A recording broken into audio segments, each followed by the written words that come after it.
You're listening to Impolite Society with Laura and Rachel. You scared me. Sorry. But you could definitely see that. Scared. You could definitely see that on the on the time thing. Maybe that should be the intro and not the song. Everyone just screams. Welcome to the podcast. Ah! And then we lost all the listeners the few listeners we had was just like blew their eardrums out. Nope. But if we're going to carry on the tradition of starting with the song, then may I propose? Mm-hmm. Money, money, money. Always sunny in a rich man's world. And who sings that? ABBA. ABBA. ABBA. Well, I have a song too, if we're going to become the karaoke podcast. Yeah, you're listening to the karaoke podcast with Laura and Rachel. It's the Karaoke Society. I love it. And my song is from Cabaret. That's like my favorite thing ever to sing at karaoke.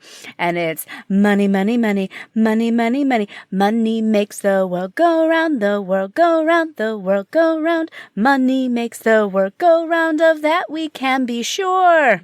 I'm being poor. Yup. Know that life. Oh, wait, one more money song. Ready? And this was different than the one I was going to say before. This is just a game show where we just got to keep singing songs about money. But this one comes from the very famous and storied artist, Cardi B. Oh. All a bad bitch need is her money. I don't really need the D, I need the money. I don't even know this song, but I like the lyrics. I'll shoot. Something like that. I don't even need the D. I need the money. Yeah. What is that Britney Spears song? You Better Work, Bitch. I love that song. I know it, but I don't know it well enough to try to sing it. You want a hot body? You want a Bugatti? You gotta work, bitch. And I'm like, true story, Brittany. That is. It is. And I mean, it also ties in well because what we're going to be talking about is like semi-adjacent to work. And it's actually what's on the other side of work. What we all actually work for. Exactly. And it's not retirement, and it's not to make other people rich. It's to make ourselves rich. So if you, I don't have to come out and say it just yet because you see it in the episode title. Each of our values to society can be linked to one number. A number that a company, corporation, government body, organization, whatever you work for, whoever's paying you, it's what they decide your time is worth. Well, I think that deciding what your time is worth isn't the same as what your whole person worth is. Because there are some things that aren't quantifiable in terms of value. But yes, I get what I'm picking up what you're putting down. On salary does have a lot to do with how we view our worth in this world. Yeah. I mean, at the end of the day, you could have all these other characteristics, but nobody's cutting you a check for them. They're not helping you get by in the world. So, yes. Salary itself is a very hot topic. It's also a bit of a taboo. Hello. It is. Why we're talking about it here today. So it's impolite, y'all. It's not. It's rude. It's very rude. Rude. But have you, things are changing around that though. Have you talked to your coworkers or teammates about salary before? Oh, hell yeah. And my friends. We talk about how much we make. I know how much my friends make.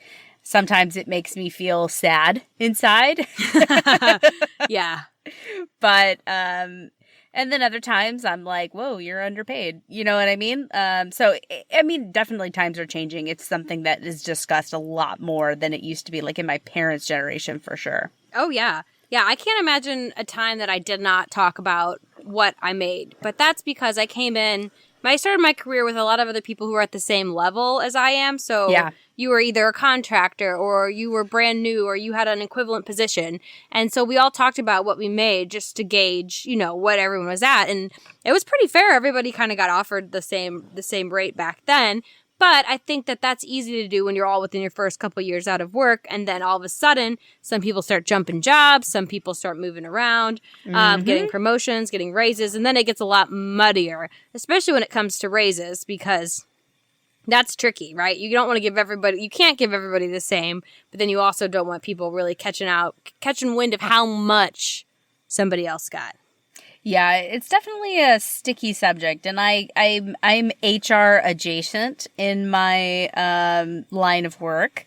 So yeah, this is definitely something that HR doesn't want you to talk about. Yeah, it definitely does not help the company, and we'll touch on that in the research section. So we talk about it. We're kind of in the new camp where we're like, you got to talk about it. There's no shame in talking about it. So then I'm gonna. This isn't quite the rudest question of this little intro yet, though. But I want to ask you, how do you feel about your salary in the grand scheme of things? Are you where you thought you would be? I'm pretty happy with where I am. I think I always want to make more, right? Because who doesn't want more money coming into their bank account? But I mean, do I think that I'm paid relatively fairly for the work that I do? Yeah, I think so. What about you? You know, I'm so glad you asked. No, I'm just kidding, because I wrote the question. No, my salary is very much a surprise, man. As somebody who majored in communication, I was definitely an aspiring housewife or stay-at-home mom. Not gonna lie. And then I started working, and then I was like, wow, joke's on you. You're actually good at work, and people are paying you. And it's actually something I'm very proud of. I don't want to give out specific numbers, but within my first couple years of working, I doubled my salary by making moves and getting promoted. Hashtag humble brag. Why else do I have a podcast? No, but it's something I'm very proud of, but then also something that's like, oh man, it would be really hard to give this up because it's something that I've now gotten used to. No, I hear you. A lifestyle bloat is something like, so when I got out of college, you know, the rate that I got paid seemed like outrageous, you know, the annual salary. And then in what I make now would have seemed just like rolling in riches beyond imagination. And then lifestyle bloat kicks in, you know? And then it's like, oh, this money goes pretty fast.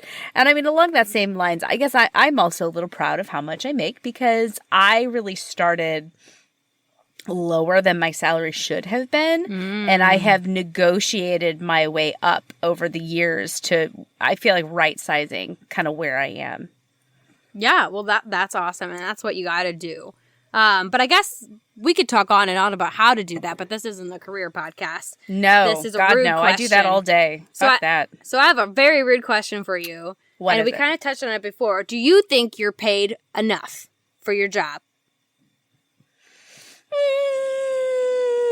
In case my boss is listening, no. He definitely sniffed it out and was listening to your inner thoughts. Yeah, sure, why not? I'm going to say yes. Awesome. What about you? I think so. I feel pretty good about it. I'm still relatively new in a job. It's a big change. I feel like I have adequately risen to the level of my incompetency, and I am riding it out. And the other piece is I've seen the other side. Like, I see people who make more than me, what their lives are like, and I don't think I'd trade that off. Because I got here, I took this job thinking to be a stepping stone to something else, and then I saw what other people on the something else were doing, and I was like, I don't want to live that lifestyle. Yeah, I don't answer any emails after 5 p.m., and that's the way I live my life, and I'm pretty happy with that. Yeah, and there's only so far you can climb up that pay scale, right? Without... and still get away with that. Exactly. So that's our big rude question. Do you think that you're paid enough? Are you paid enough? How much are you worth? Right, is the big question that every job, every person offering a job wants to know. What's this person worth? And that's what we need to know when we're looking for jobs. Is what am I worth, so I can be treated fairly. And it's such a tricky question. So again, somebody who works kind of HR adjacent, it's a very tricky subject. There are, there's regulations about it, right? That you can't ask people how much they make currently. In some states, and as a general policy, you can't ask what somebody currently makes. But everyone's trying to suss each other out. How much do you make? How much can I pay you? What's the magic number? But it's all cloaked. It's all like very cloak and dagger. Yeah, definitely. It's almost kind of like the same song and dance when you're dating, right? Like how much do I have to woo you before you put out, and how much wooing can I get out of you before I put out? Yep. That is a good analogy. I often compare job hunting to dating and relationships, but absolutely. I mean, I used to be a headhunter, and that was exactly what I said. Was it's like corporate matchmaking. You know, there might be. This is what I used to say. I would say maybe you say you want a hot blonde and there's a really hot redhead right behind you, but I'm sorry, I said I wanted a blonde. It doesn't make that redhead any less sexy. They just wanted a blonde. Good. That's a fun analogy. I'm sure there's a lot of people who like to be told, you're hot, you're pretty hot, but you're just not the right kind of hot. Yep. No, people don't like to hear that, but it's the truth. It's the truth. Okay, so we alluded to this at the top of the conversation. We said people don't discuss salary. And you know what? I know we're supposed to, this is the research section that we're moving into here, but I couldn't find something that backed up my exact view, so I'm just going to say the common answer, common folklore, vernacular, da-da-da-da, whatever it is. But the common reason that our parents' generation didn't talk about salary, that it's kind of a taboo, is by keeping salary secret, companies are able to pay us differently without us knowing, right? I think that is absolutely true, but is that the reason why people didn't talk about it? I think it's a little bit agenda setting, you know? Companies are the ones that make it very hush-hush, right? To talk about it. So then they're the ones that are, they're kind of putting the damper on it. And they're billing it, they're twisting it and saying like, well, we don't want anybody to get hurt feelings or, you know, get overly competitive with their coworkers when it's really not the coworkers' fault that you get paid less and they get paid more, when it's really it's the company, and it comes down to them being able to have to build a case. Yeah, I mean, I think that's partially true because, I mean, there used to be, and I don't think this is so much the case anymore, like policies about salary and things like that. I don't think that's as common anymore, if not completely extinct. That might be illegal for them to tell people to not talk about their salary. I don't know the specifics on that, but I think that was part of it. But I also think that there might be a little bit in there about just like the older generations, like none of your business, you know, like everything's closed doors, like hush, hush, don't talk about, you know, your personal things, especially about money. So I think it's kind of a double-sided coin. Yes, yeah, because especially for older generations, when it was more men who were traditionally working, their value to society came from taking care of their family. So asking a man a number or talking about number, if he found out that somebody else made more than him, then he was considered less than, right? Yeah, exactly. I think we're kind of shirking those kind of social norms these days, but I mean, that's a big one to shrug off. Yes. I mean, it takes time, right? Yeah, definitely. And the first step is, like we said, talking about it. But not only does talking about salary help in that regard, but like we talked about dating, right? You have to know what you're working with before you enter the dating scene. Like if you go in and you're that hot redhead and you don't know what you look like that's going to severely impact your choice of mates, right? Yeah. So when we don't talk to other people, when we don't know what other people are paid, it inhibits our ability to negotiate for our time and for our skills. Yes. And research has shown, like the article I linked to from Market Watch, that the people who are the most hurt by this are, in fact, women and people of color. Yeah. Is that something that kind of rings true to your experience working in HR and HR adjacent, sorry, and you know, being a headhunter in a past life? I mean, I've never been like deep in HR, so I've never done like compensation and analysis to see, you know what I mean, who is on and off in terms of salary. But I don't know. Again, I just don't think I'm deep enough. I know the research definitely supports it. I've read studies and things like that, so I absolutely believe it. But I haven't necessarily seen it firsthand. The only and this is not really related to salary, but more related to interviewing. This is when I worked in executive headhunting. This was an agency. It was super shady business. I said, like, there's car warranties at, like, the bottom of shady. And then there's executive search, which is just, like, an inch above in shady scale.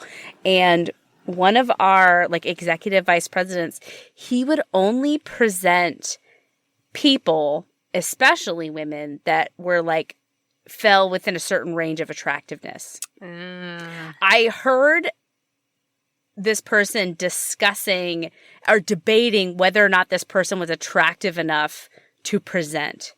Like, they were like, I don't know. I mean, she's a little big, but I mean, she's not like obese. And I was horrified by this conversation. And I was like, oh my God, I am working for the devil. Like, I was traumatized. So yeah, I mean, if they're dissecting, some people are dissecting appearance that much, it doesn't take much of a stretch imagination to say that affects salary, you know? Oh, definitely. And I would say a group that also, as you mentioned, that is impacted by this kind of stuff, who people have the natural inclination to pay less, are people who are overweight, or not overweight, but like obese, people who are heavier on the heavier end of the spectrum. I think that they're also a group that tends to be, their skills tend to be downplayed and their value tends to be downplayed. Yeah. But along that same scale, so going off what you heard, would you think it was fair to say that somewhere in that organization, somebody said, you know what, bring me a couple women to look at because I know I can pay them less? Do you think that was something that was said? I mean, at that shady place I went to? Yeah. Well, actually, you know what? No, because executive recruiters are paid a percentage of the salary, so they want a higher salary. But that was on the agency side, which is different than the corporate side. No, I really don't think it's that nefarious. I don't think that people are strategizing to pay people less. I think that they see an opportunity to pay less. Got it. So, one of the ways, or what we're talking about then, the opposite of keeping salary secret, is paid transparency. So that's what I spent a lot of time looking into and putting together this research. Yeah. So before we kind of dig into more bits and pieces about it, I just want to lay out what it is and what the good and the bad arguments are for it. So here is the good versus bad from the New York Times, which I consider a reputable source. I think they passed the fact checkaroo. Okay. Fuck the fact checkers. I'm sorry. I've had a little bit of a bristly moment lately. I'm like, anyway, go ahead. The bristly moment of the fact checkers? Who are these fact checkers? Exactly. Who are the fact checkers? Anyway, you know what? Just cut that out. Go ahead. I've been told I've been very prickly tonight, so just go ahead. Oh, boy. Okay, well, let's talk about paid transparency then, because that's a lot more fun than talking about the news and such. Okay, right, so the good. Employees are happier, so says the New York Times. If I know that you and I are paid everything, there's no hard feelings. There's no like, oh, well, I don't get paid enough for this, or I'll let him do it. You know, he's the favorite, da-da-da-da. It and generally makes employees happier. 2, by having paid transparency, we can address those pay gaps that we talked about. You can't fix what you can't see. So when people know about it, there's a little bit more holding foot to the fire, right? So that companies have to act up and address and rectify instances of pay gaps. Okay. So then the third piece is kind of on the company's benefit for that too. By putting it out there, by sharing it, they actually have the control, right? So if somebody comes to them or goes to the press or goes on Glassdoor and says they don't pay me enough because I am a woman, then they can say, well, actually, which is my favorite saying. I like literally pushing my glasses up my nose right now. Fake glasses up your nose. Yeah. Always, all day, every day. Don't go to me with the zoo. I'll tell you all the facts about the animals. I would love to go to you with the zoo. Let's get drunk and go to the zoo. That's amazing. Bring Charlotte. She'll DD. Little baby. I'd love to bring Charlotte. Okay, sorry. Go ahead. In her little, like one of those little tight cars. She's like driving us around. Anyways, but no, some people at the zoo, they just say things and I'm like, you're just wrong. Why are you telling? Correct the zoo workers? No, not the zoo workers. There's no... Oh, like the people that are around I don't correct them, but in my head, yes, please don't, because nobody was asking you. But I also think that sometimes when I hear people and I'm like, you're wrong. But like, I keep it inside. Yeah, the zoo is like the biggest... It's like a fly trap for dummies. What are the things that you've heard at the zoo? The dumbest... Like, did you know jaguars can steal your soul? Or No. Well, yes, I've heard that, but that's fact, actually. Don't look at them in the eye. No, I was walking. We were looking at this red panda, which is like the most adorable little guy in the world, and he's Red crawling pandas are so around. cute. And then this woman who's like 60, I think she's there with her grandkids. She calls her grandkids over. She was like, "Jolly, Billy, Marsha, come and look at this raccoon." And I was like, raccoon. Well, it's an adorable. It does look like a raccoon. Yeah, to be but fair, the sign was right there, Laura. It was you right know what? there. Ignorance. You can't teach ignorance in one lone moment at the zoo. And she was or just, fight ignorance, rather. She's just telling these kids that they're going to grow up and they're going to bring their kids, Joey Jr., Billy Jr., Marsha Jr. But look at this red raccoon. Look at this raccoon. And then they're going to go back to school and they're going to guess what? There's a red raccoon. And I know I'm sounding very urban elitist here because of the accent, but anyways, we're talking about trade transparency. Sorry. I got distracted by the zoo. Yes. So companies can protect themselves by saying, no. We actually do. Here's the data. Here's the facts that you are paid exactly the same as Billy, Marsha, and Joey Jr. I think that's a great. I think pay transparency is a great thing to work towards. I think that, like you said, it does. It really clears up a lot of hush-hush, because if the company has clear, distinctive reasons why people are paid more, there's less accusations, like you said, of being underpaid because I'm a woman, because I'm a person of color, because of XYZ, that they can point to it and say, no, this is our pay scale and these are the reasons why. It goes a long way for creating equality in the workplace. Yes, and if I may add something to the list that wasn't on the list, by having that and showing that, then they have to back up the salaries that people are paid. Exactly. They don't just pull it out of their ass. Which I feel like there's a fair amount of ass pulling for salaries. I feel like in life, there's a lot of ass pulling. That was since we're like career adjacent in this conversation, that was a very shocking moment for a new college grad to realize literally everybody's just making shit up. Like the highest executives in the highest company are just winging it. I mean, like, sure, they think they might know what they're doing, but they're literally just they're just getting by. Yeah. They're like synergy. Yes, we need to synergize. Agile things and stuff. Yes, the corporate employee engagement factor index. That's very corporate. So that's the case for pay transparency. But here's what the naysayers. Oh, tell me about the naysayers. They say that might actually create less jobs because if you have to pay people the right amount, you can't afford to hire as many people, right? That sounds like a load of bullshit. Yes, I just the theory was that you can't hire a bunch of superstars at the lowest, at the bottom bargain barrel rate. You have to actually pay them. So you can't... Well, you don't hire all superstars. You pay accordingly, and then you grade up as they become superstars. That's the solution then to you that. can pay them less because you don't have to give them as big a salary jumps as if you were hiring them on the outside. Yeah, that sounds like a bunch of bullshit. Yes. 2, the second reason is the direct converse of the first reason that said employees will be happier. This one says it'll pit employees against each other because if everybody's paid equal, then everybody's happy. But if I find out you are getting paid more for this podcast than I am, I'm going to be like, wait a minute.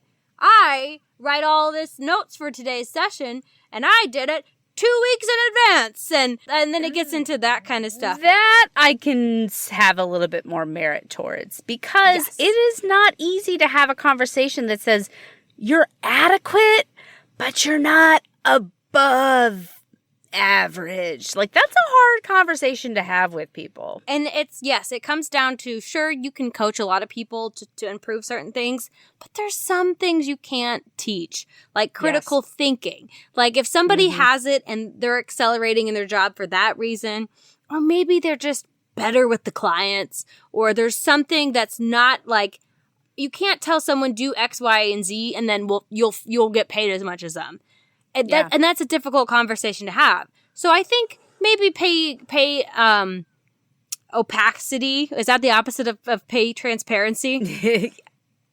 I think so. I don't know if you're saying that right, but my brain isn't working right now. Opacity, whatever it is. Having opacity?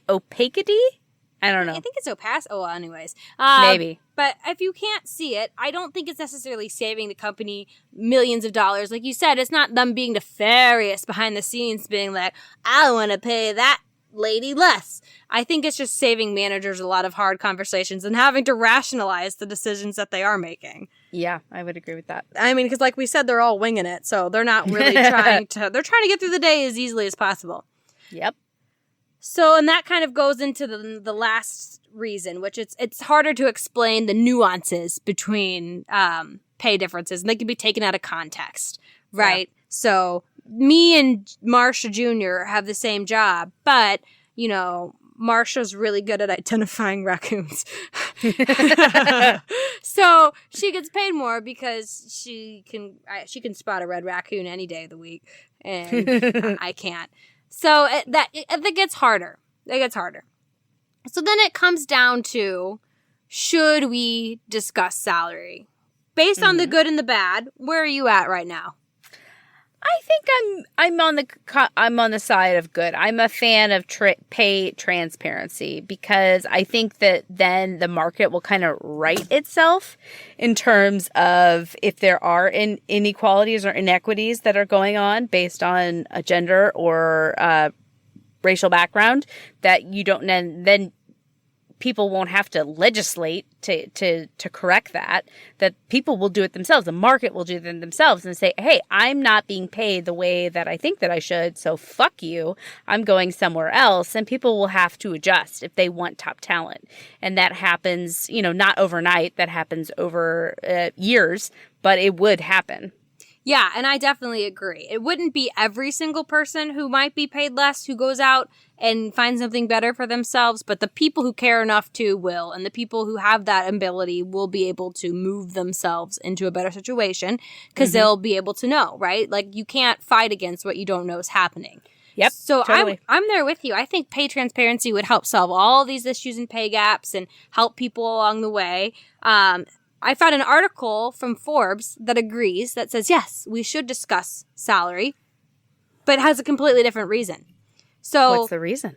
Author Jack Kelly says that we should share on a company level what people make, not to fight social injustices, but just to show all of us whiny ingrates that we're not as underpaid as we think we are. Did he say whiny ingrates, or is this a little bit of editorial commentary? I'm sensing a bit of editorial commentary. I read between the lines, is how it was.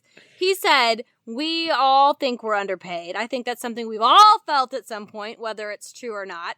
But we all think we're underpaid a little bit, right? Because we all think we're great. So his argument is that it's not a matter of race and gender and, BMI. It's not an equality issue. But it's rather that we see all of our friends and family living it up on social media, posting all the shit they bought, all the vacations they got on. So we think that we should deserve the same, even though we see 8 vacations a month, but they're 8 different people. Anyway, social media, different conversation. No, okay, I'm picking up what you're putting down here, and I think that there is, as always, it's an answer that's somewhere between the two.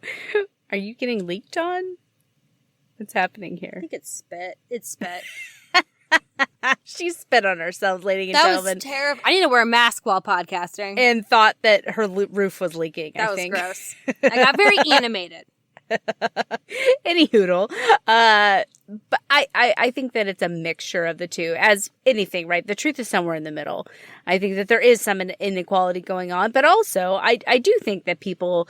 I mean, I can speak for this because I never understood the keeping up with the Joneses mentality until I went to go buy a house. And then I was like, I know there are people who make the same or similar to amounts of money to me, and they're buying so much more house than me. And I was like, oh no, it's because I'm more conservative with my money. Like, I want to save more and have more money for travel and things like that. So there is a little bit of distortion that goes on based on the people around you and how they spend. It makes you think that you're somehow being depraved. It's like, no, you just have a different spending philosophy than these people who are racking up their credit card debt and, redoing their kitchen and financing everything, So I think that the truth lies somewhere in the middle of that. Sure, yes, and I agree that the truth is always typically in the middle, but the whole point of this article was saying that it's not those reasons. Kind of what we talked about before, when companies can COA and cover their booties because they can say, look, we're all paid the same. He's saying that most of us are paid within bands because, we are afraid as employers of being sued 24/7. Mm-hmm. So we're not like willy-nilly discriminating and paying people less, even though I'm sure it does happen and it builds off each other. Yeah, I think it's not like thousands and thousands of dollars. It's like you said, within a pay band, being on the lower or higher spectrum. And that adds up over time, Exactly. Yeah, and then not just the job you're at now, but then the next one and the next one. And the next one and the next one. Absolutely. So my rebuttal to good old Jack there is that, sure, we all spend more than we should. It's harder to control spending, delayed gratification, all that fun budgeting stuff. But his theory that it's all blown out of proportion by social media and keeping up with the Joneses, it only holds water if we were all fairly paid in the first place. And the research shows that the world is not fair when it comes to salary. Yes, I have seen these studies. Mm-hmm. I found several studies that back it up. One where two identical resumes, one with a male name, one with a female name, were both submitted. The team looked at it, the panel looked at it, and they assigned the female a lower salary. Identical skills and experience just because she had a female name. Another piece that I saw that was research-based by the SHRM, whatever that is, but it's a research place. I found that black men earn less than 90 cents for every dollar a white man earns. And for women of color and women just in general, it's even less. So I found a cool little chart here, right, that shows where the gaps are. Native American or indigenous women had even the lowest. I think it is like 46 cents. Wow. 46 cents for every dollar? 58 cents. Okay. Compared with white, non-Hispanic men. I mean, I feel like that goes along with my worldview, is that there's a hierarchy where white men are at the very top, black men are below them, then it's white women, and then it's black women, and then subsequent women of color. Like, there is that hierarchy of male is on top. It's more about like, oh, if you're a dude that I can relate to, you're going to be better off. When it comes to being murdered in the street by police, it's a different story, where we're far, far less likely for that to happen to us than any male in general, regardless of skin tone. I mean, one more than others, but just in general. Do you hear that? It's my cat scratching at my closet door, wanting to come in. Can you hear that? I did. I'm not sure the cat's ever wanted to get in the closet that badly before. Oh, no, they just can't abide a closed door. They're like, fuck this. It needs to be open. This is my house. I gotta get to everywhere. Yep, exactly.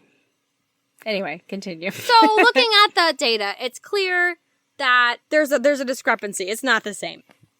And you can say that skills, industry, role plays a factor, right? Because that's kind of the common rebuttal, is that, well, men get paid more because they're in high-paying professions like doctor and engineer and da-da-da-da. But I still say bullshit to that, because there's some sort of societal pressure or pull at work that are keeping women and keeping people of color from going into those high-paying fields. So it's still a gap. Like, it's not fair play, right? It's not equal playing field. Something is keeping those people like me. Why did I go to college to be a stay-at-home mom? Society. Well, I think, again, that comes back to how we each view it, right? There are no legislations against women or people from color going into STEM careers, science, technology, engineering, math. There are no rules in place that bar women or people from color from these things. It's more of a societal tone, which I don't disagree with. That, if you don't see people like you, if you don't know people who have done that, you're feeling daunted by exploring those career choices. But again, the difference essentially between you and me is, like, how much does society influence you? And yes, it does influence you. It is a factor to consider, but it is not the thing that tells you, no, you can't. Because if you really want to do something, fuck the world. They won't tell you. You know what I mean? There are people out there who will do what they want to do. And maybe that's a personality type and blah, blah, blah, blah.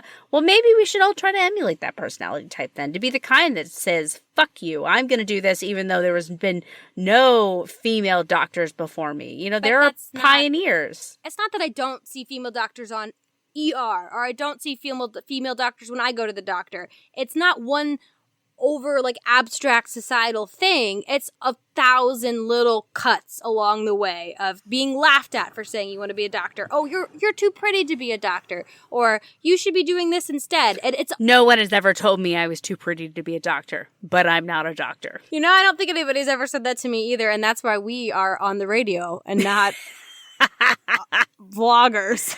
I wanted to be a jet fighter pilot when I was a kid. I saw Top Gun and I was like, that's it. I want to be Tom Cruise and be with Tom Cruise at the same time. It was very confusing for a little 9-year-old girl. But you just really wanted to play sand volleyball. I did, and I wanted to fly those jets and still make out with Tom Cruise while they sang "Take My Breath Away." But yeah, did he make out with someone to that song in the movie? I've never seen Top Gun. Oh God! Funny story about me and Tom Cruise. Ooh. One time when I was a kid, there was a scene on TV. It was some kind of movie he's in, and he comes walking out, and he's like looking. I guess he's supposed to be looking all hot and everything. And I go, "Who's that?" I'm like little, like younger than 10. And my mom goes, "Oh, that's Tom Cruise." He's like, I don't know how it came up, but somehow we were talking about how handsome he is. He's like, I don't think he's handsome. And then my mom goes, oh, well, your aunt would she loves him. She just thinks he's the most attractive person in the world. And then I go, I think Uncle Jim's better looking than him. So my Uncle Jim, the engineer. I doubt that your Uncle Jim is more attractive than Tom Cruise. I have a lot of thoughts on Tom Cruise. We could do a whole podcast to unpack my thoughts on Tom Cruise, but he is extremely handsome, at least back in his heyday. I don't know. Something about his face doesn't sit right with me, but that's my funny story of how I said my my uncle is probably one of the better compliments he would have gotten his whole life. And earnest as a child, straight from the babe's mouth. I was like, he looks like a person. Tom Cruise does not look like a person to me. I don't know. I'm just saying, back to, I guess, the before our Tom Cruise ramble, that, no one laughed at me for wanting to be a jet fighter pilot. And if I really wanted to be a jet fighter pilot, I would have fucking gone for being a jet fighter pilot. And so, again, I know this is infuriating, but the truth, again, lies somewhere in the middle, that there is nothing that officially bars people from doing these things, but there are societal influences that do, and there are those exceptional people that rise above. But can we all be exceptional? No, we can't all be exceptional. So why is it that only the exceptional women, people of color, why do they have to be exceptional when the majority of the roles or the place is like a bunch of mediocre white guys? They don't have to. Not every single. There are no mediocre white guys in CEO positions. I feel like if you're going to go for the top brass, right, you're pretty exceptional. You just have to be more exceptional as a female or person of color, because that's not the norm for your quote band or your tribe, if we want to say it that way. Yeah, and that's, I guess, at the heart of it, that's the problem, right? Is they have to be even more exceptional. So somebody who could be like a shoe-in, if they were a white guy, they have to work harder, they have to be better, they have to be thin, right? To even be put up for the job. You have to be attractive as a female, yeah. Yeah. Anyways, we are really diverging off the topic here about pay. So we've talked about why we should talk about it. Is pay good? Pay transparency good? Is it bad? Who does it hurt? Who does it help? Now, it comes down to it's good if it's fair, right? In a just world, pay is fair. And I took the liberty of looking up at payscale.com how companies are supposed to be determining salary. So we're going to play a game. Come on down. Da-da-da. Da-da-da. Da-da-da. We're both singing two different songs. I like it. I think I was singing Family Feud. I think I was too. And just in wrong tempo. We're just off sync. Yeah. Either way, we know it. It's game time. I'm Rachel. Welcome to Fair or Not Fair. I'll read you, Laura, one of the ways that we determine a salary, and you say if that seems fair or not fair? Hi, I'm Laura. I'm from St. Louis, Missouri, and I just want to say hi to my mom. Oh, hi. Hi, Mom. Hi, Mom.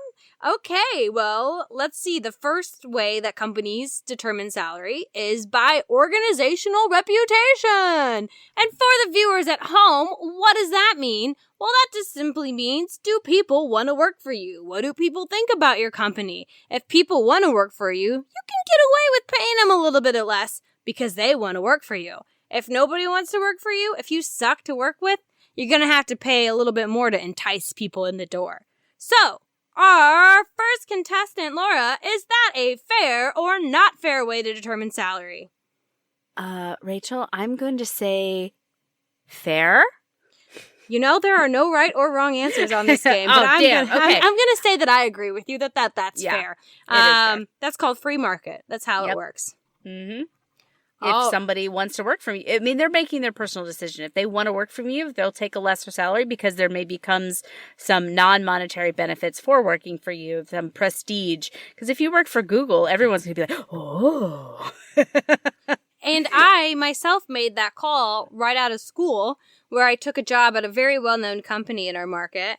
It wasn't a real job. It was contract. But by having that on my resume, it has helped wildly because people know the name and they know it's a place that is a good place to work. So only, quote unquote, the best of the best get to work there. But they let me in. So what do they know? But yeah, having it on my resume, it helped. It helped. And I was not paid a lot and I wasn't even a real employee, but just the name and saying I worked there has been a boost. So I think that's fair.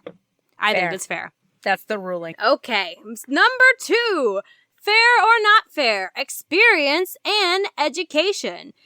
For the viewers at home, should that mean people who have been alive longer get paid more simply for the fact that they've been alive longer? Rachel, I'm going to say fair. I'm going to say I have a mixed response to this one.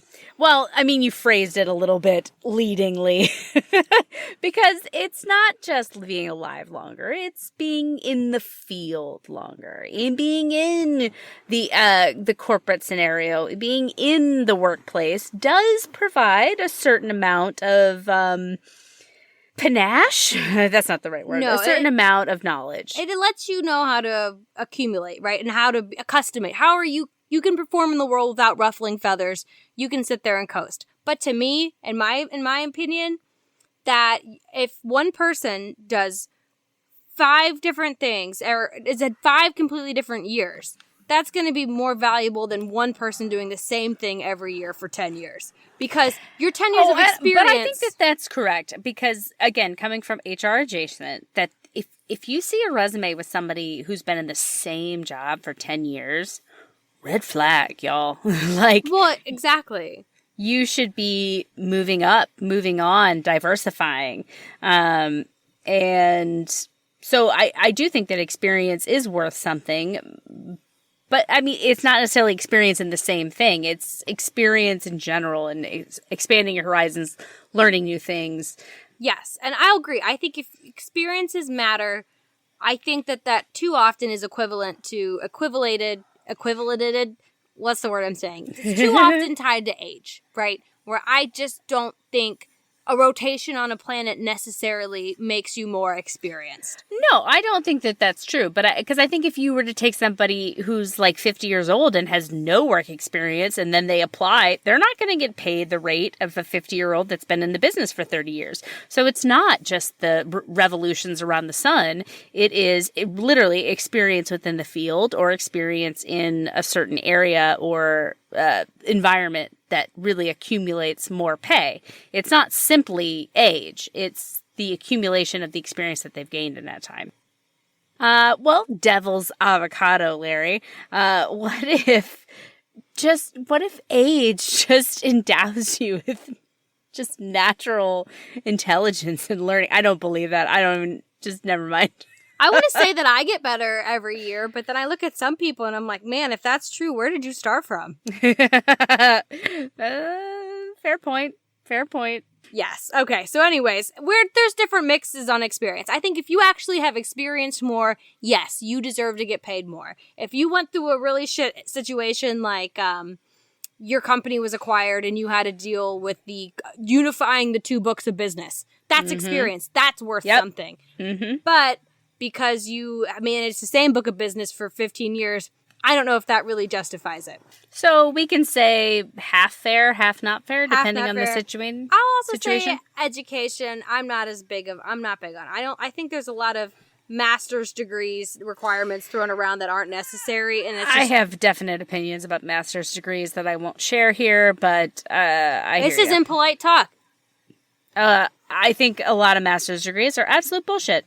There are things that you learn on the job. I don't need to go back to college for 2 to 3 years for them to tell me, do all these like HR classes and studies and business cases and all that kind of stuff. I mean, I deal with this shit on a daily basis. I don't need additional letters behind my name in order to prove my worth. I prove my worth through real business impact.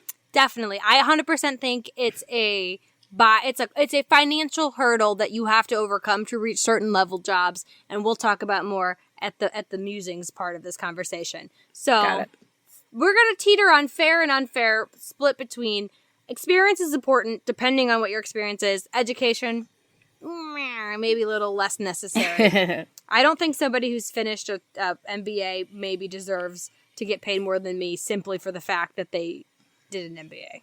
And they spent more money. Hot take. Yeah, Okay. Fair, no fair. We kind of diverged. We fell off that game a little bit. But anyways, the next one is performance. This seems like a no-brainer, but it's a little bit more complicated. It is. Performance. I'm going to say fair, Rachel. I'm going to say fair if you're being fair in evaluating performance. I work in a field that's there's no numbers to quantify it, right? There's no way to quantify performance. So then it just comes down to bias and your opinion of a person, and that's not fair. That's at the end of the day, being likable is a big part of earning money in this world. But that performance, though? Is being likable performance? Yeah, I would argue that maybe it is, yeah. Yeah, but is it fair, though? If somebody can do the same job and be just as good at it, but they're not Mr. Popularity, should they get paid less than Mr. Popularity? It's a good question. I mean, it just comes down to it. Is life a popularity? This is the thing that people, this is kind of reminds me of something that people say. Like, oh my God, it's so high school. Life is high school, everyone. That is your whole fucking life. People will judge you on how attractive you are, how likable you are, whether you dropped your books in the hallway and all kinds of other stupid shit that you think, oh, in high school we'll move beyond this. No, that's life. Yeah, it's just a little bit more raw. It's a little bit more in its purest form when we're all adolescents and we're not trying to stifle it, but it's still there. Yeah, absolutely. For sure. So, yeah, I guess life is a popularity contest. Is it fair? No, but life isn't fair. I would say corporate America is a popularity contest. I don't think that's quite as big of a thing in academia, at least not based on the television shows I've seen, where you can be a total asshole and then people are like, oh, but they're so good at their job. Like, they're brilliant minds. I have to believe there's kind of a fair amount of that in like academia, especially. I mean, I have some, not in academia, but I have a friend that's in the science field, and some of the things that I've heard her say about what she's done at work, and I'm like, oh, that would not fly in corporate America. Yes. And so it's a different standard, I guess. Yeah, so I think that there's a little bit more wiggle room. But then again, back to the performance aspect of it, if you can find a way to quantify it and make it fair, sure, I think that's fair. Outside of sales, I don't really... it's hard to quantify. Yeah, what we do, considering I feel like we're all pushing... we're turning gears and we're pulling levers that aren't attached to anything. That's my impression of the corporate world. How do you measure performance of turning those those things based on how many PowerPoints you present and how much flair you do and how much you talk about how creatively you turn the levers. Yep. Mm-hmm. Yep. Yes. Okay. Well, let's hope none of our bosses listen to this. So then the final reason, a final thing, and fair or not fair to determining salary, cost of living. How much is that fair or not fair to consider into salaries? Ooh, Rachel's the last question, and I'm going to go with fair. So you've said fair for everything. I have. I noticed that. Wow. So corporate slave, everyone. That's me. I'm going to say, here's the juxtaposition. I don't know if I used that word right. I've been drinking red wine. Juxtaposition. Do you think the person with your same job who performs just as well as you do and has the same outcome, if we found a way to quantify it perfectly, just because they live in New York, they should get paid more than you? Yes, because rent in New York is fucking outrageous, and they have a different standard of living. It's just true. They need more to get by. Yeah, okay, so that flies. Pre-COVID world where you had to physically live somewhere. Yeah, if everyone's working virtually, yeah, that's a hard thing to change up, because if you don't have, quote, a home base, and you have people working in New York and San Francisco and St. Louis and, I don't know, Omaha, Nebraska, doing the same job. I guess I feel like you do. Because I guess companies then, if that's truly the case, then everyone would be just hiring in the Midwest, because you wouldn't want to hire anybody on the coasts. Yeah, and then maybe those coasts will just take themselves down a peg and they'll stop talking about how fucking great they are compared to the Midwest. Exactly, and that's what I say. So if you're listening to me, anybody who might live on a coastal area of the United States. Yeah, fuck y'all. I hate your beaches. I love your beaches and I want to live there. I just can't afford it. I don't care about the ocean. I'm sorry. Oh, I love the ocean. No oceans. I'll take a tornado over to tsunami any day. But you take your West Coast salary, you take your East Coast elite salary, and you come here and live like a king. Come to St. Louis, live here. Companies. If you have a company on the East Coast, you have a company on the West Coast. COVID, everyone's remote. Hire Midwestern people. You can pay us nothing. Yeah. And you get the value of having hard work, honest Midwesterners, which I believe is our reputation. Salt of the earth out here. Is that? Are we hard workers? Am I getting bamboozled? Am I working harder than I should be? I've heard that they're very honest. Like, that's our conception, not conception. Perception? Perception on the coast is that we're very hardworking, very honest, like, salts of the earth. Humble. I'm honest because I can't lie. I feel like my brain doesn't work fast enough for me to lie. Oh, well, that's good. You would not cut it on the show Survivor. So no, I really wouldn't. Yes, essentially everyone on the coast thinks we're just a bunch of hobbits. We just like to eat and drink. Well, fuck y'all. And I do like to drink and eat. Who doesn't? Whatever. We're all hobbits at heart. Okay, so we talked about fair and not fair, and you said most are fair. I had some more iffy stuff there. Some wishy-washy. That gets into, like, our musing section here, so we're going to be now having a big talk. So we played fair and not fair for how salary is determined. I mean, and salary determines so much about us. So, overall, do you think that our salaries are determined in a fair way? I'm going to say, in general, yes. There are certainly exceptions. There are unconscious bias that come into play. But I don't think that there's a lot of people, Mr. Burnsing their hands behind a big oak desk thinking, excellent. Yes, excellent. I will pay this person of color and this woman less. I don't think that there's a lot of that. I mean, are there some people? Yeah, probably, sure, because there's always some royal asshole behind an oak desk somewhere, right? But I feel like in general that people don't try to do this. It just comes, there's some sort of creep that happens. Yeah, I would say that that's fair. I don't think most people set out to be the villain in the story. I think we're all just trying to get by. Yeah. On the flip side, or a different way to look at this question, so thinking about are salaries fair, do you think salary actually reflects contribution to the company? No. Not at all. Do not in the slightest. Because, I mean, I used to think this all the time and I would be, like, go to fucking Chick-fil-A, right? These people are working so hard. They are there for 8-hour shifts and they don't get a break, or they get their half-hour break or their 15-minute walk-away break.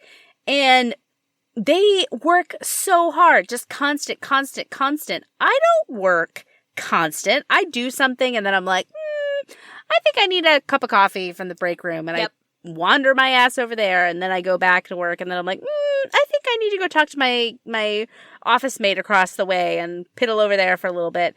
And I mean, there's just so much more free time that's involved. But your frontline workers, the people who are working the hardest and honestly making most of your money. But on the other hand, I mean, you do need your back end people because a company that's all front end doesn't work. And it's a complicated dance. But no, I don't think that your salary directly is attributed to your value in a company, because without all those frontline workers, you're fucked. Exactly. And that's what I'm seeing directly is that the frontline workers that I encounter, like, their job is so hard and I am not envious of it at all. Yet here I am in murky middle ground, the ivory tower. And yes, because we have a tendency that when we're isolated in our corporate ivory towers, as you said, we have a tendency to think that everyone in the world thinks like us, looks like us, like lives our same life. And then when you work with the public, you can be like, oh my God, I forgot how many different people there are. You talked about the kind of sense of building the world around you, getting your bubble of feeling that everybody is kind of that middle class corporate lifestyle. Then you start to feel isolated or apart from other people. So then the question is, when it comes to salary, do you feel like the amount that you're paid makes you better or more valuable than people in jobs that don't make as much? More valuable. Well, I mean, we've already established that I don't feel more valuable to the company. Do I feel more valuable as a human being than other people? No, I don't. Yet, I'm going to be vulnerable. I'm going to be honest with you here. That, like, when I think about it, like, no, the answer to that question is no. But there is some sort of superiority, inside me somewhere. But if it's not value to the company, and if it's not, I'm, quote, better than them in terms of human value, what is it that makes me feel like I'm better than them? Because there definitely is there. But I don't know what that is. What can I point to as being better? I guess maybe, and this is just me musing, right? This is the musings portion of the podcast. Please muse away. That maybe it's just that I'm better at adapting to the system than you. Maybe that's the sense of superiority I feel, not because I'm actually better or more valuable, but because I've played the game better than you. So I make more money. A lot like Survivor. No, just kidding. I've been watching Survivor on Netflix, so it's like very top of mind. But I can see that, and I see that you're taking it and you're also spinning it to give yourself, to attribute qualities in yourself to your success. Yes. Wherein I am seeing it, because I feel it too. I know that my lizard brain, way back in the brainstem, the stem, you would think we're from Minnesota, but we're not. We're from the Midwest. Well, no, that's the true Midwest. We're like the wannabe South Midwest. Is what it comes down to. Should I be talking like this? Oh, I was making a 30 Rock reference. Too. Oh yeah. Naturally fancy. Go watch it. You're missing a crucial life experience. Well, truly, go watch it before it gets onto Peacock. Actually, by the time that we release this, it might already be off, like, Hulu, Netflix. Wait. Shit, sorry. I'm going to keep that in there, but just bleep over it. I said my co-host's last name because sometimes I call her that. I'm a secret. I'm shrouded in mystery. Yes, considering only people we know listen to this podcast. Well, and it's not a very usual last name, so I appreciate the bleep. Anyway, so the thing is, should we just buy, like, box DVD sets of 30 Rock and we can have, like, a share system where no, because I have them all on torrents and I can share with you anytime. Oh, awesome! Okay, awesome. So the thing that I was getting back to is we like to attribute... And you don't know my last name, NBC, so good luck finding me. Ha ha ha ha! You can't arrest us. So we want to attribute to our things about us that make us successful. And we talked about this a little bit in the Smart People episode, too, where we like to attribute our success to something. Wherein... and I have it, too. That's what I was trying to say when I said the lizard brain, is when I get mad, I can see into the darkest part of my brain, and it lets me know about A, my biggest insecurities, and B, what I really use to value myself and other people.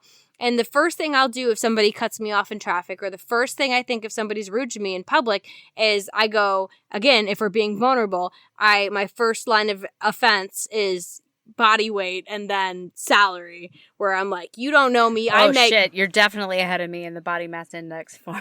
Well, because it shows that that's a huge insecurity for me. So that's what I go to like cut other, punch low, right, on somebody else.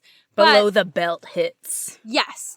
So salary's one of the things for me too. I found some guy flipped me off for no reason when I was sitting at a stoplight. He got all snippy because I was looking at my phone for the Google Maps. And even though I was stationary, it was not moving. I've had that happen. And I'm like, fuck you, I'm at a stoplight. I can look at my phone all I fucking want. Exactly. And that's when I was like, well, it's like, you think you can pick on me because I'm a girl. I probably make more than you've ever made in your life. Yeah, what kind of car do you drive? Exactly. Blah, blah, he was blah, on blah. a bike on the sidewalk, mind you, which is illegal. Anyways. Well, actually, I wanted to pull up next to him and be like, who's breaking the law right now? It's you, buddy. And then, like, my brain went to, like, I probably make more than you. Who are you to think you're da-da-da-da? So that shows that... I've been there before as well. Exactly. And in my low moments, I have also been. I recognize that is a low portion of my brain. And yeah. And it's literally your lizard brain going for the best defense, like, the lowest common defense that you can. Yeah.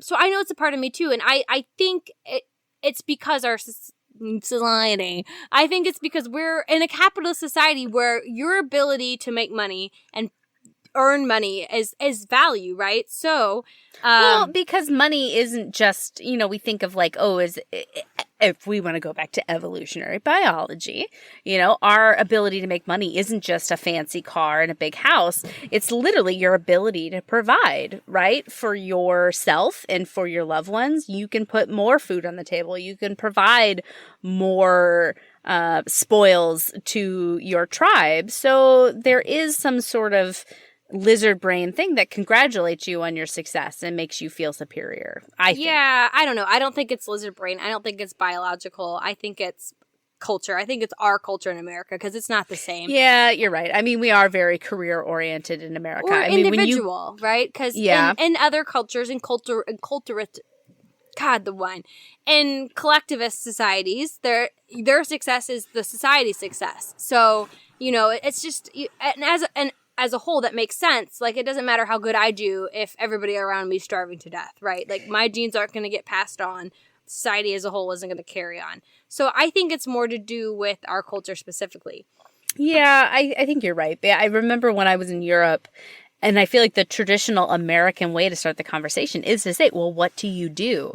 And I did that in Germany and France, and I feel like people were like, they didn't really want to talk about it. They didn't care. Yeah. And in America, I feel like that's the opener. That's how you do it. And I find myself doing it, even though I'm not, I guess I am interested. I guess it's part of that social strata. Like, I want to know where you fall. Like, do we have relatable corporate experience? I'm revealing icky things about myself in this podcast. I know. I think that's what we're doing. We're being really rude. And that's totally natural. I do the same thing. I want to know what you do, to what level of success, which I can judge by where you work, what you've done, like how long you've been in that field. And I can gauge all of that through a simple question of, what do you do? How, like through a very harmless conversation. I can glean a lot about your social class. I can glean a lot about your success in life.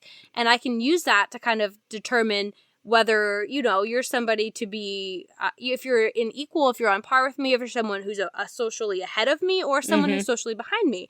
But that all goes out the window when you think about it, because we like to attribute our own skills and our own success to that. When really I feel like salary, and especially corporate, and the kind of world that we live in, is a system that's totally built just to keep the middle class, right? Because less and less skills, I mean, they're becoming irrelevant, right? The work that normally we pay people to do is becoming done by robots. So then the busy work is more computerized. Yeah, and the manufacturing, and you can order your McDonald's through a tablet. Yeah. So the stuff that people normally do is it's not jobs anymore. So then we still have these layers and layers and layers of middle management, of corporate, who are existing just to kind of pull the levers and turn the wheels for the company. And we're creating these jobs, and we're having to create more of them because baby boomers are still sitting, they're not retiring, right? So we have to create more and more. They'll get there. Eventually, but we're literally just kind of using corporate America as a way to prop up other middle-class Americans, because without my corporate job, I'm useless. Like I can't build anything. I can't, actually do anything of practice. But so if all the corporate jobs went away because robots did all the stuff that I'm supposed to be overseeing, then I'm out of a job, and then I'm on the street, right? Yeah. Well, so in a previous iteration of this podcast, we talk about my previous career choice, which was mortician. And the reason why I wanted there were a lot of reasons, but one of the reasons why I wanted to do it is because I wanted something that was actually a skill that would feel like it was of value in a society where, okay, maybe this talks to where my mind was in the early 20s, like doing a lot of more existential thinking, but in a different society, where your worth was actually judged by what you could physically contribute. Maybe it was due to some more apocalyptic thinking, because I was maybe accumulating a lot of apocalyptic literature. I recommend everyone read World War Z, which is an amazing book by Max Brooks. It talks a lot about this. But anyway, that I wanted to do something that was a physical contribution. So I get where you're coming from. That is something of an inherent want, that I want to be able to actually contribute something other than sending emails and coordinating things, which is what I do. Oh, yeah, definitely. And this gets back to what we alluded at before with the advanced degrees, is that we can tell that this world is explicitly set up for the middle class because there is a buy-in. There is a price tag. If you want to table stakes, you want to ante up, you got to pay for a bachelor's degree. Mm-hmm. And then if you really want to cut it, you got to pay for that master's degree. And you either have to go in debt to do it, or you have to be from a socially sound enough family where you have that funds available already. Well, back to your core question about it being a system for the middle class. I mean, there has to be a middle class. There is a strata, right? Like, there's always a ranking system.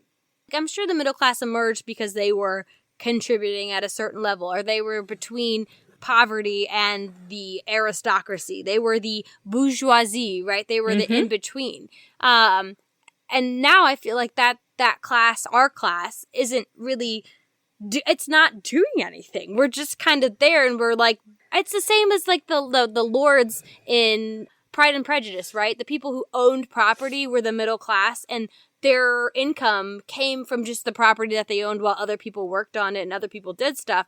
Like, they didn't do anything. And that's kind of the system I feel like we have set up today. I feel like if I had less glasses of wine, I would be able to argue this more succinctly. Yeah, because I mean, the middle class has definitely emerged, right? That there used to be no middle class. There used to be aristocracy and the peasants. Yeah, the peasants. And so I'm thankful that there is a middle class. I feel like we do contribute something, right? I don't contribute nothing. I do things in my job. I do things.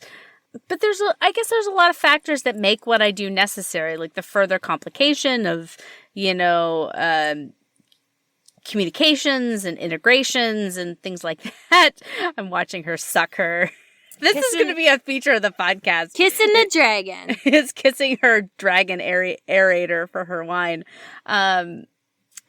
Where was I going with this? But I feel like I do contribute something to the company. Isn't necessarily worth what I make. Don't listen, boss. But there is a place for the middle class. They are necessary to make the world go round in maybe its current integration. I don't know.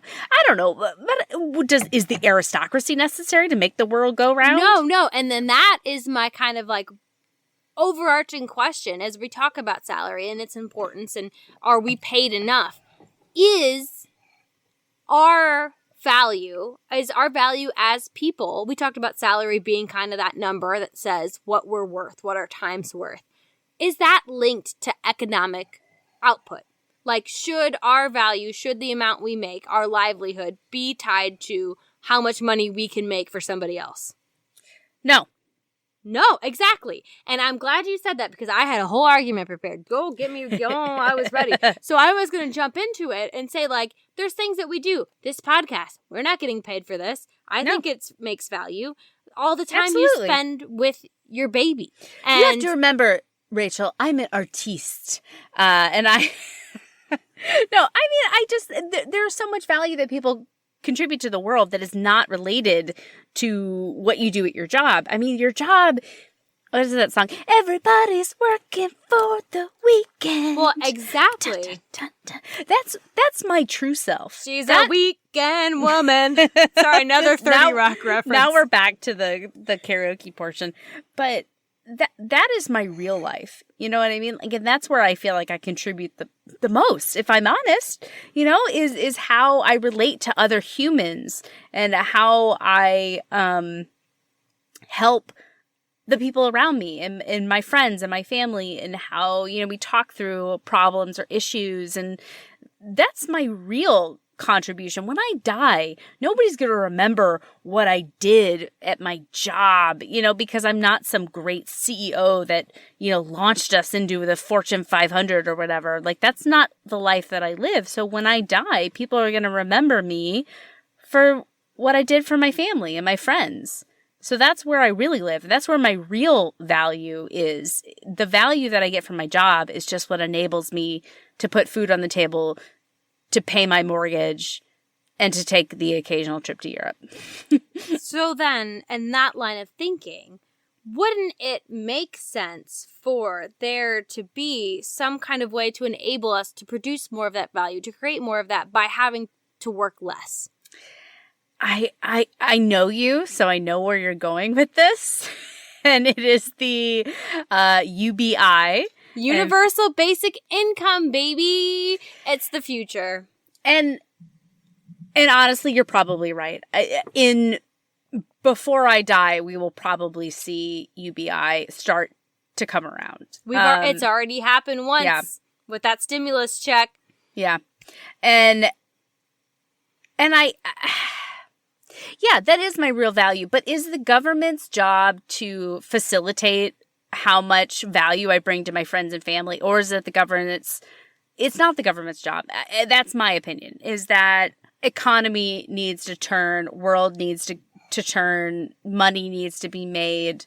I'm not a fan of universal basic income. I think it's a socialist principle, everyone. Shocker.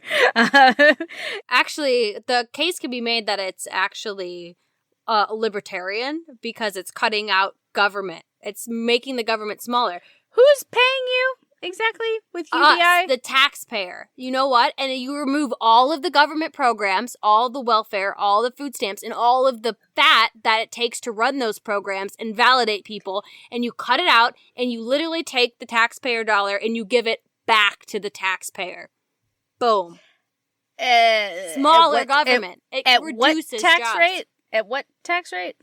Anyway. It comes from a VAT tax, so it comes from purchasing. So value-added tax. So somebody who's financially conservative is not spending out the wazoo. It would not impact you. Our country, our society is built on consuming. So don't tax people for making money. You have to make money to live.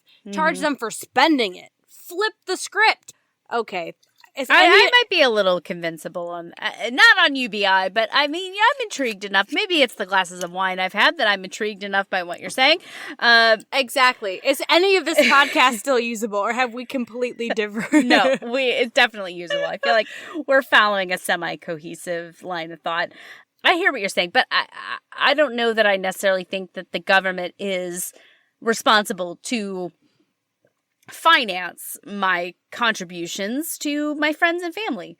That feels wrong in some way. I don't know.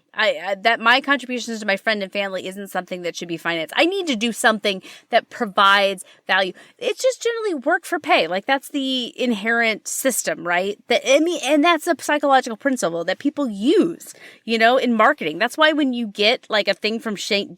Jude's, they send you, address labels that you inherently feel like, oh, I have to pay you now. Like, you sent me something I didn't ask for, but I have to pay you now. I have to donate now.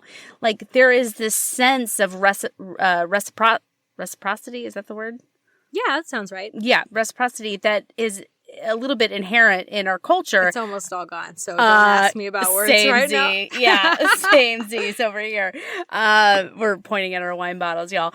But there is a sense of reciprocity that we all feel that you just don't get paid for existing. It just feels wrong. You have to contribute something to the greater community in order to receive payment. But on the flippity flap, which I know we're not here to talk about UBI, but you couldn't have expected this conversation. I know. I knew exactly where it was going to go. But this is paying you to contribute, right? If you have the means to know that you're not going to starve to death, people would not work. People wouldn't work corporate jobs, right? They would maybe start their own company. They would maybe make podcasts and try to make that happen. And what value do podcasts bring exactly? I feel very valuable. No, I feel like I'm I maybe gave someone a chuckle, in this podcast. You gave me a chuckle, so there's value right there. Any hoodle, I hope you guys have had some questions that we have proposed. This might be the worst episode to date. No, it's the worst wrap up to date. I feel like we've just gotten way off the rails. Too much wine, but I hope you guys have. And me trying to bring in my propaganda wherever possible. If I can talking about UBI, if I can convince one person to Google UBI and look into it, then I have done value with this podcast. I don't know what I've contributed then. I don't know. It's something interesting to think about, right? That salary is not the end all be all in terms of value or worth, not only certainly not in society, but also in your company. So I guess what I would want people to take away from this is either A, to check yourself. If you are higher up and like to think that you're on some high horse, really think about it. And as far as the people who are frontline workers making much less than you, how much do you really contribute more than those people? And B, if you are a frontline worker, pat yourself on the fucking back, guys. Yes. Because you are contributing more to the bottom line than your company gives you credit for. And I'm sorry, strive. We can't fix that. I'm sorry. Yeah, we can't. All you gotta do is play the game, like you said. Play the game so you can get yourself out of that. Into the shitty corporate middle ground that we're all in. And just be one of us fat cats. Meow. Meow. Okay. All right. I think that wraps it up. Yeah, I don't even want to do our normal spiel. Like, there's stuff. You can follow us. You can like us. It's out there. You see it in the show notes. This has been a trip, man. We hope you join us again. You will, even though we have both made our way, 3/4 the way through a bottle of wine? That's an industry secret. Oh, it is. I'm sorry. Okay. We can't disclose that. We're very sober. We're naturally this fun-loving and carefree. Naturally fancy. We're a hoot to hang out with, so come back and hang out with us again. And at risk of going down another tangent, I think, what's that? Do you hear that? Ooh! Are they drums, or They're drums. Is this the end of the world? They've been really quietly playing for the last 20 minutes, trying to get us out of here. We're good. Okay, thank you. Thank you for All listening. right, y'all. See you later. I would pay you $1 million if I could.